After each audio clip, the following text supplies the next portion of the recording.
जानिए बांके बिहारी जी का इतिहास की चौथी कड़ी में आपका फिर से स्वागत है। दर्शकों, पिछली 3 कड़ियों में से पहली कड़ी में हमने आपको बताया था स्वामी हरदास जी की आचार्य परंपरा और उनसे पहले हुए 62 आचार्यों के बारे में। दूसरी कड़ी में स्वामी हरदास जी का जन्म एवं उनका आचार्य बनने तक का सफर, और तीसरी कड़ी में स्वामी हरदास जी द्वारा निधिवन से श्री बांके बिहारी जी का प्रागट्य और उनके स्वरूप का वर्णन। तो आइए चलते हैं इस चौथी कड़ी में और आज आपको बताते हैं कि आगे कैसे श्री बांके बिहारी जी की सेवा यहां से अन्य स्थान तक पहुंची। तो कहते हैं कि इस परंपरा के 63वें आचार्य स्वामी हरदास जी महाराज के बाद इसी परंपरा के 64वें आचार्य हुए थे श्री हरदास जी के परम शिष्य विट्ठल विपुल देव जी, जो ठाकुर बांके बिहारी जी की सेवा करते थे। और उनके उपरांत इसी परंपरा के 65वें आचार्य हुए श्री स्वामी बिहारिन देव जी महाराज। तो बताया जाता है कि स्वामी विट्ठल विपुल देव जी के महल गमन के पश्चात स्वामी बिहारिन देव जी महाराज स्वामी जी की गद्दी पर आचार्य के रूप में विराजमान हुए और स्वामी हरदास जी के द्वारा प्रकट किए श्री बांके बिहारी जी की सेवा भी आप ही करते थे। कहते हैं कि सखी संप्रदाय में आपका संबोधन स्मरण गुरुदेव के रूप में किया जाता था। निज मत सिद्धांत के अनुसार ही स्वामी बिहारिन देव जी महाराज सम्राट अकबर के पदाधिकारी दिल्ली निवासी मित्रसेन के पुत्र थे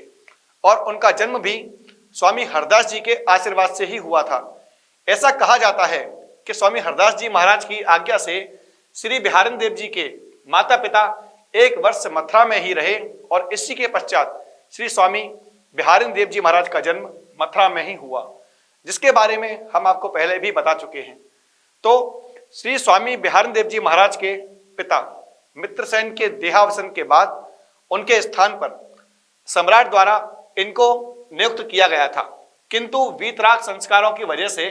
आप वृंदावन आ गए और विट्ठल विपुल जी महाराज से मंत्र दीक्षा ग्रहण की। कहते हैं स्वामी बिहारिन देव जी महाराज साक्षात प्रिया जी के ही अंशावतार थे। इनकी स्थिति भी हमेशा भावना में लीन रहती थी। कहा जाता है एक बार स्वामी बिहारिन जी महाराज यमुना में स्नान करने के लिए गए और वहीं पर दिव्य लीलाओं के दर्शन करते हुए 3 दिन तक अपनी देह सुध को भूलकर निज सखी के स्वरूप में प्रियालाल जी को पद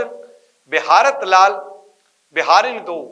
श्री यमुना जी के तीरे तीरे सुनाने लगे और इस पद को गाते हुए निराहार ही वह यमुना तट पर 3 दिन रुके रहे।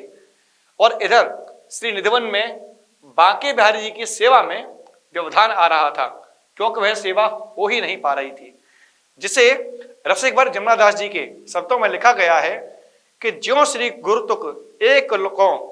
गावत रस जसलीन निराहार श्री जमन तट बीत गए दिन 3 दिन होने पर जब श्री बिहारिन देव जी को कुछ होश आया तो उन्होंने अपने शेष पद को पूरा किया और वापस निधिवन आए और आकर के स्वामी बिहारिन देव जी महाराज, जो कि नित्य सिद्ध थे, उन्होंने अपनी वाणी में एक दृष्टांत दिया। ज्यों पत्नी पतिव्रता कहावे पति अंतर प्रतिमा लौ लावे पति विदेश ते जब घर आवे तब प्रतिमा भजे के पति ही लड़ावे। जिसका अर्थ कहा जाता है कि एक पतिव्रता स्त्री अपने पति की ही सेवा या भावना करती है, किंतु किसी कारणवश जब पति दूर देश को जाता है तब उसकी छवि को उसका ही स्वरूप मानकर पूजा करती है और जब पति वापस घर आ जाता है तो छवि को छोड़कर वापस साक्षात अपने पति को लाड़ लड़ाती है। इसी प्रकार स्वामी बिहारिन देव जी अपने प्रियतम जुगल सरकार के प्रकट स्वरूप में दर्शन करते रहते थे, जिसके कारण लगातार श्री बांके बिहारी जी की सेवा में व्यवधान आता था, क्योंकि इस सेवा में उन्हें खुद भी अपनी देह का भान नहीं रहता था। स्वामी जी की ऐसी दशा देखकर जगन्नाथ सरस्वत ब्राह्मण ने स्वामी श्री बिहारिन देव जी से श्री बांके बिहारी जी की सेवा मांगी और परम उदार करुणा के सागर कहे जाने वाले श्री